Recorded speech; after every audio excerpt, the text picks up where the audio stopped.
حدیث پاک کے اندر آتا ہے کہ اللہ کے نبی علیہ السلام نے ارشاد فرمایا کہ بندوں کے اعمال رب کی بارگاہ میں ہر ہفتے اور بعض روایات میں ہفتے میں 2 مرتبہ پیر اور جمعرات کو پیش ہوتے ہیں۔ پہلے ادھر سے اللہ کی بارگاہ میں بندوں کے اعمال اور پھر اعمال کی بنیاد پر فیصلے صادر کیے جاتے ہیں۔ حالانکہ اللہ علیم بذات الصدور ہے، اللہ علیم خبیر ہے، اللہ سب کچھ جانتا ہے، اس سے کوئی چیز پوشیدہ نہیں ہے۔ یعلم ما فی السماوات و ما فی الارض، آسمانوں اور زمینوں میں کوئی ذرہ اس سے پوشیدہ نہیں ہے، لیکن پھر بھی اللہ کا ایک نظام ہے، اس کے سامنے بندوں کے اعمال پیش ہوتے ہیں، وہ اعمال ملاحظہ فرما کے پھر اس کے ساتھ میں انعام اترتے ہیں، فیصلے اترتے ہیں۔ اب اگر اعمال درست ہیں تو فیصلے صحیح اتریں گے، اور اعمال درست نہیں ہے تو اللہ کی طرف سے فیصلے کیسے اترنے چاہیے؟ اللہ کے بندے، اللہ کا کھانے والے، اللہ کا پہننے والے، اللہ کا پینے والے، اللہ کی زمین پر چلنے والے، اللہ کی ہوا پر جینے والے، جب ان کے اعمال رب کے سامنے جائیں گے اور فرشتے کہیں گے ربا یہ ہے ہسٹری تیرے بندوں کی، یہ دیکھ پورا ہفتہ گزر گیا، جمعے کے علاوہ کوئی نماز ان میں نہیں، پورا ہفتہ گزر گیا، جمعے کے علاوہ نماز نہیں، کاروبار کرتا ہے 75% جھوٹ ہے اس کے اعمال میں، دھوکہ ہے، ملاوٹ ہے، کم تو اللہ ہے، یہ تیرے بندوں کے اعمال ہیں، یہ تیری بندیاں فرزانہ، رخسانہ، آسمہ، فاطمہ، یہ ہے، یہ فاطمہ کی بیٹی، یہ عائشہ کی بیٹی ہے، دیکھ 24 گھنٹے کے 18 گھنٹے موبائل میں گزار رہی ہے، یہ تیری بندیاں جن کو تیرے نبی نے عزت کا تاج دیا، یہ منڈیوں میں بکا کرتی تھی، یہ چوراہوں پہ اس کی عزت کو لوٹا جاتا تھا، یہ رکھیلے بنائی جاتی تھی، یہ گڑی اور کھلونے بنائی جاتی تھی، اسے زندہ دفن کیا جاتا تھا، اسے زندہ دفن ہونے پر مجبور کیا جاتا تھا، اسے دھرتی پہ بوجھ سمجھا جاتا تھا، تو نے عزت دی، تیرے نبی نے اس کے سر پہ عزت کا دوپٹہ رکھا اور اسے مقام دیا، پوری دنیا کو بتا دیا۔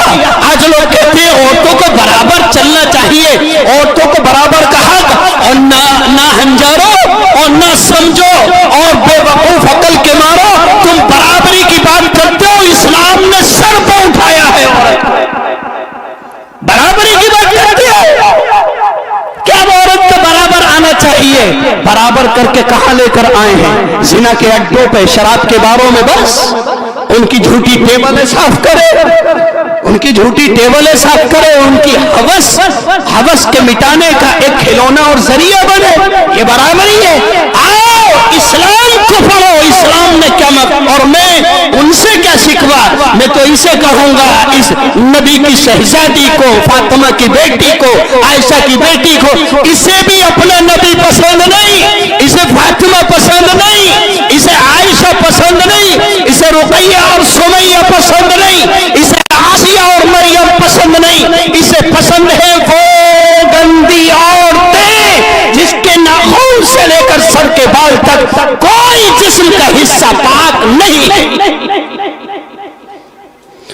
جس کا ڈی این اے ٹیسٹ کرو تو ایک ایک قطرے میں 50 مردوں کا سیمپل نکل کر کے آئے گا۔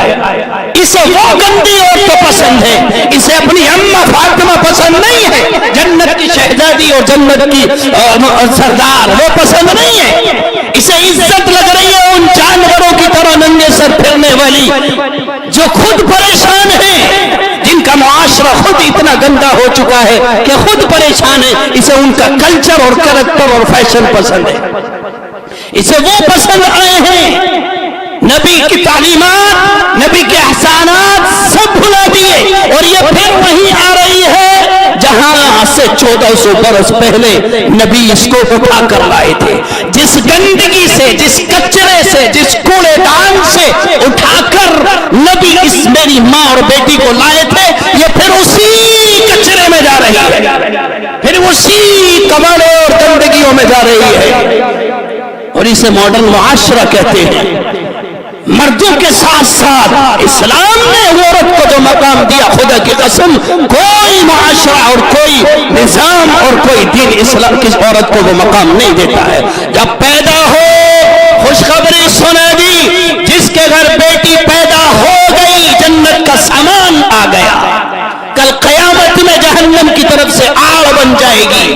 ہاں، جس کی 3 بیٹیاں، معلوم کیا گیا یا رسول اللہ 1-2 بیٹی ہو، فرمایا 2 بیٹی پہ بھی یہ انعام، معلوم کیا گیا 1 بیٹی ہو، فرمایا 1 بیٹی بھی ہے، اس کی پرورش کر، دینی تربیت کر، اسے اللہ اور رسول کی معرفت سکھا، دین پر چلا اور اس کا نکاح کر، پھر قیامت میں تیری جہنم کے آگے یہ آڑ بن جائے گی۔ اب وہ جو زندہ دفن کرنے والے تھے، سنبھال کے رکھنے والے گئے، یہ تو میری آخرت کا سامان مل گیا۔ وہ جو اسے ٹھکرانے والے تھے، سینے سے لگانے والے بن گئے۔ فرمایا بیٹی ہے، جب تک تیری عزت اور ناموس سے اور تیری جنت اور جہنم ہے، اس کی حفاظت کر لے، جنت ملے گی، اور اگر تو نے اس کی حفاظت میں کوتاہی کی تو پھر جہنم میں بھی تجھے یہی لے کر کے جائے گی، جہنم میں بھی یہی لے کر کے جائے گی۔ آج کہتے تھے جی کیا ہو گیا، نئے زمانہ تعلیم سن، تیرے پیغمبر کا فرمان کیا ہے؟ نبی فرماتا ہے ایک بھائی کو، ایک شوہر کو، ایک باپ کو اور ایک بیٹے کو، ایک عورت 4 آدمیوں کے جہنم میں جانے کا اکیلی ذریعہ بنے گی۔ کیا سمجھ رکھا ہے؟ یہ ہماری ملکیت جاگیر ہے، یہ رب کی امانت ہے، تیرے گھر میں پیدا کیے رب کی امانت ہے۔ ایک ایک سیکنڈ، ایک ایک حرکت کا حساب تجھے دینا ہوگا۔ اگر اس کا قدم ڈگمگائے گا، تیرا قدم جہنم میں جائے گا۔ معمولی بات ہے، رب کی امانت ہے یہ۔ تو فرمایا بیٹی حفاظت کرو، تمہاری دنیا میں عزت اور آخرت میں جنت ہے،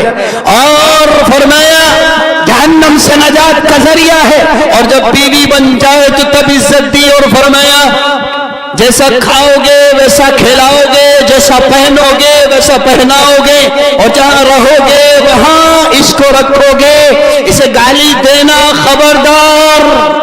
اگر اسے گالیاں دی، اسے تانے دیے، اسے تنگ رکھا، اسے پریشان کیا، خبردار۔ اگر بیوی کو ستایا، تہجد گزار، جہنم میں ڈال دوں گا۔ حضور نے فرمایا خیارکم خیار لأہلہ، ہوگا تو تسبیح دار، تہجد گزار، دیندار، اگر تجھ سے تیری بیوی پریشان ہے، رب نے کیا نبی فرماتا ہے دنیا تجھے اچھا کہے، رب کی نظر میں تو اچھا نہیں ہے۔